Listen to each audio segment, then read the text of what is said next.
Good morning, grade 9s, and welcome to English Quarantine with Mr. Fouché, episode 2. Now, before we start with today's topic, which is subject-verb agreement, I'm quickly going to go through the examples I gave you at the end of the previous lesson. I gave you some direct speech examples, and you had to make them indirect.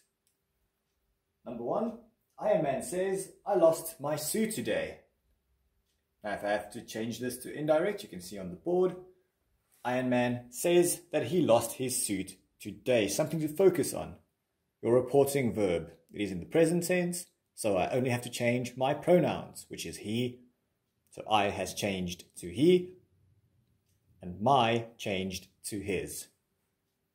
You will see that the time word has stayed the same. Number 2, Mrs. Potts said, "Tony, do not forget to take your supersuit." Now here, you will notice that this is actually an instruction or a command. There are some rules to this, and I'll explain them as we go along. Mrs. Potts, and you will see it doesn't say said to Tony, we say told Tony. This is when you are talking to someone specifically. You will say told Tony. Then instead of that, as you can see here at the top, that's what you should be writing for statements. For commands, you use the word to. So you'll always add that. Mrs. Potts told Tony not to forget to take his supersuit. 3, Peter exclaimed, "I cannot believe I found an Iron Man suit." Here we've got past tense for our reporting verb, and it's Peter exclaimed that he, so my pronoun has changed, could not, so I went a step back into the past, believe he had found changes to had found, so past tense to past perfect in that sense, an Iron Man suit. And they are the answers to your examples. We will now be continuing with today's lesson. Today's topic is subject-verb agreement. Now, this is a way of structuring your sentences so they are grammatically correct. The first thing to focus on here is here at the bottom. You'll see it says subject and verb. First of all, the verb is very simple to remember. Most of you should know what that is by now. It is an action. So in my sentence here that I'm using as an example, kicks is the verb. Now, that is quite easy to find. The subject, on the other hand, is what the sentence is always about. This is the focus of the sentence. A very easy way to determine this is to look at your verb and ask yourself the question, who is doing this action? In this case, who is doing the action of kicking? It is John. For that reason, John becomes the subject of my sentence. And that is how to find subject and verb. This will become very important as we go along with subject-verb agreement.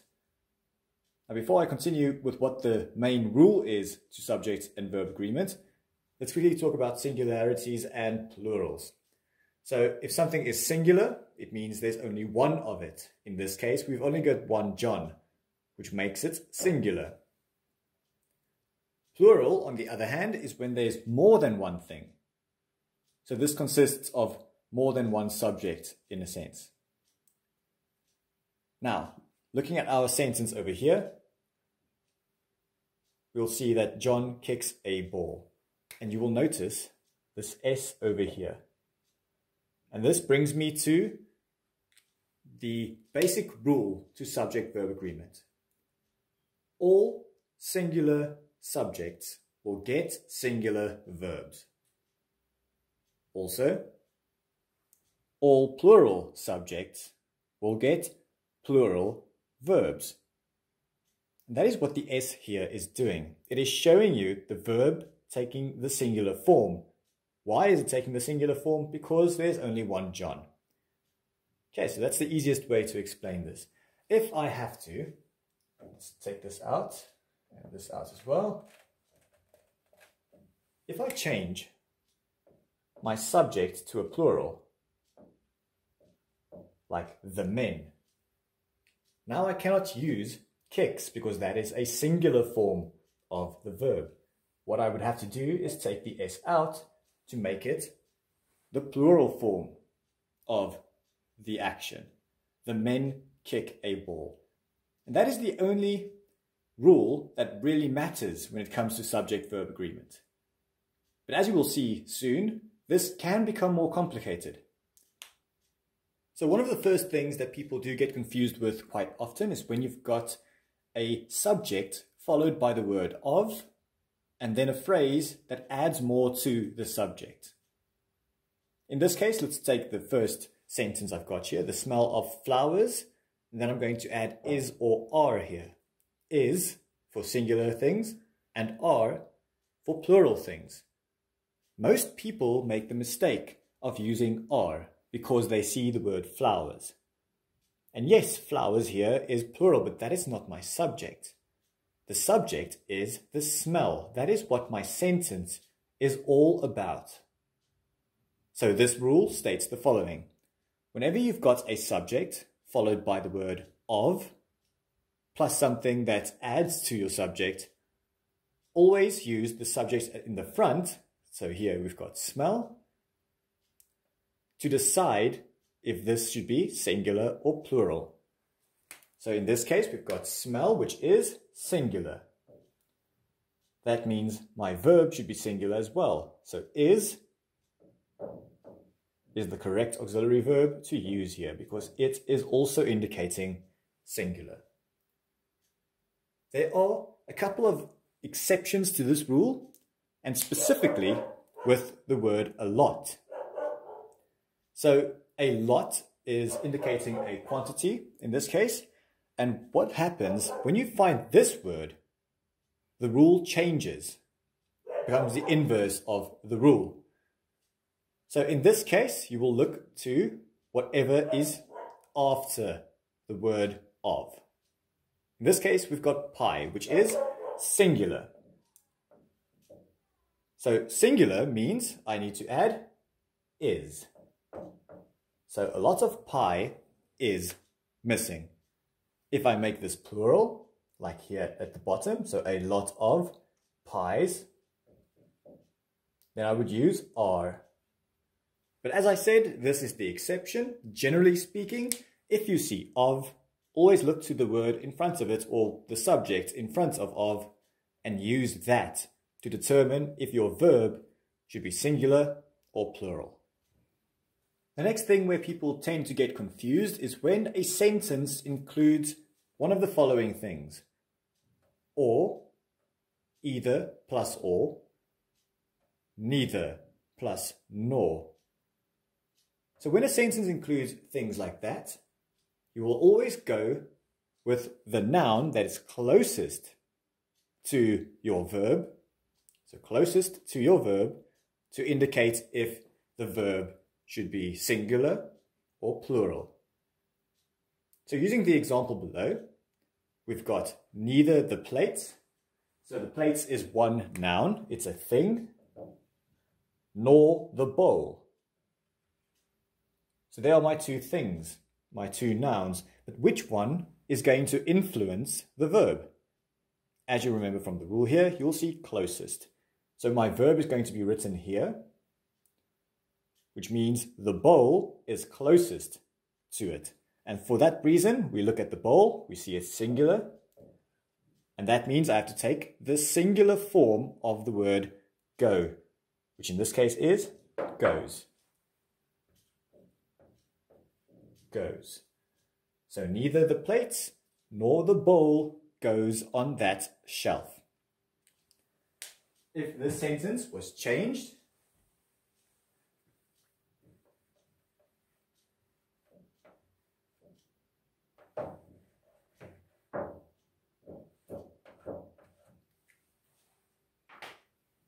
and we changed the two nouns around, so we said neither the bowl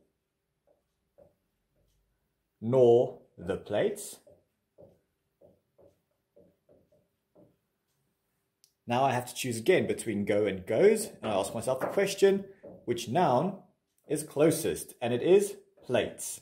This time it's a plural, so I'm going to use go. And this is also the better sentence to use if you ever write an essay and you want to talk about plates and bowls. Who knows? Go figure. So neither the bowl nor the plate go on that shelf.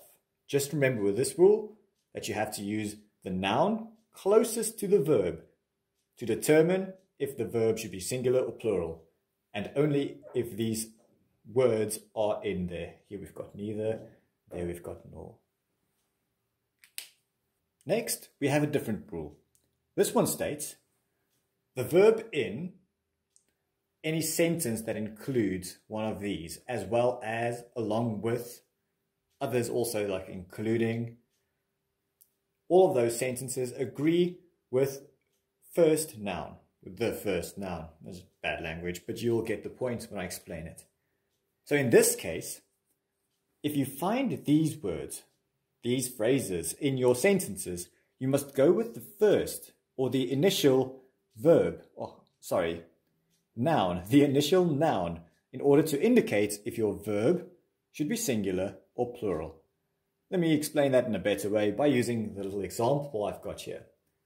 The president, along with the reporters, is or are expected shortly. Sure. So, is being singular, of course, are being plural. There we go. Which one am I going to pick? Now let's follow the rule as explained at the top. You can see that the president is obviously a noun and the reporters. But which one should I use? Because this one is singular. This one is plural. So I need to use the first one because I've got the words along with in my sentence. Because of that, I am using the president. So, is will be the correct word to use there, grammatically speaking. Now, obviously, this does sound a little bit weird, even though you cannot lose marks if you write this way. But there are better ways to write, and here is one of them. Sticking to the same rule, though, if I change around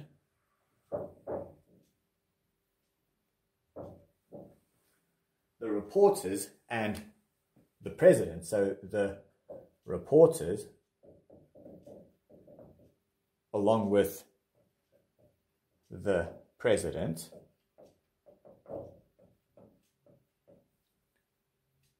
is or are expected shortly, now I can use are, because the first word, which is the one or the first subject, is, in this case, plural, which sounds more naturally or natural when you use are here. So the reporters, along with the president, don't forget the comma there at the end, are expected shortly. So this is a better way of writing. So whenever you have two subjects that are connected with, along with, always go with the initial subject that you are writing down. Because that's the subject, that's the thing that your sentence is focusing on. The focal point of your sentence. And always try and write it in such a way that if you have more than one thing, that you end up with a plural verb. It sounds more natural, even though that is not compulsory. If you use a singular verb here, just make sure that your initial subject is also singular, so that the Concord rule is never broken, because you will lose marks if you break that rule. Next, we will be talking about parentheses. In this case, we've got brackets. I'm just using that as an example. You can use commas as well. But they, whatever you write inside of them for extra information, will not make part of your subject. In the basic sense, anything written in brackets is there to add context, is there to add extra information. It's not really necessary for the sentence to stand on its own. So because of this, it is not the focus of your sentence. Toby is the focus. That is what the sentence is about. So Toby is the subject. This is more adding, it's almost like an adjective in this sense. So here, what you have to do is look at Toby and ignore what is written in brackets. So, and his dog is just extra information because Toby is singular we know that the verb, in this case the auxiliary verb, will have to be singular as well. So, is would be the correct verb to use in this case. Toby and his dog is always welcome here. Now, as I said previously, you can take this out and that's out. So if there are no brackets and you've got a comma here, then you will notice, okay, there's something going on with the sentence. I've got extra information, not necessary for the sentence.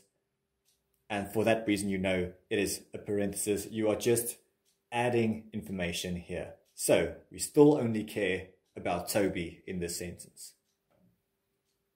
The last thing we'll be talking about when it comes to subject-verb agreement, for today that is units. Now units will always take the singular verb form. As an example, I've got here at the bottom, we've got rand, kilometer, gram. These are all units of measurement. You are measuring something. Rand, for instance, currency. Kilometer, you've got distance going on there. Gram, that would be a weight. So you are measuring it. So anything that indicates this measurement, you use the singular form. So for both of these, we've got 1 kilometer. That is singular, of course, but now we're still writing here is. So 1 kilometer is close. But if I say 20 kilometers, even though it may appear to be more than 1, we still follow the rule and use is. 20 kilometers is far. Same thing with, let's take another example, rand for instance. If I say 1 rand is not going to buy you a lot of things, which is correct. And then I can say 500,000 rand is a lot to win in a competition. I still use is, even though it may appear to look plural. And there you have it, grade 9s. We've got subject-verb agreement, which basically tells us that a subject that is singular will have to take the singular form of a verb, and also plural subjects will get plural verbs to go along with them. They need to agree, which is the main overruling rule. You will see that there are 3 examples to complete at home. They should not be too difficult for you now. You should know how to complete all of them. Next time when I do lesson 3, I will also give you the answers to these 3 examples. Thank you very much, grade 9s, for tuning in to Quarantine English with Mr. Fouché. And until next time, stay safe.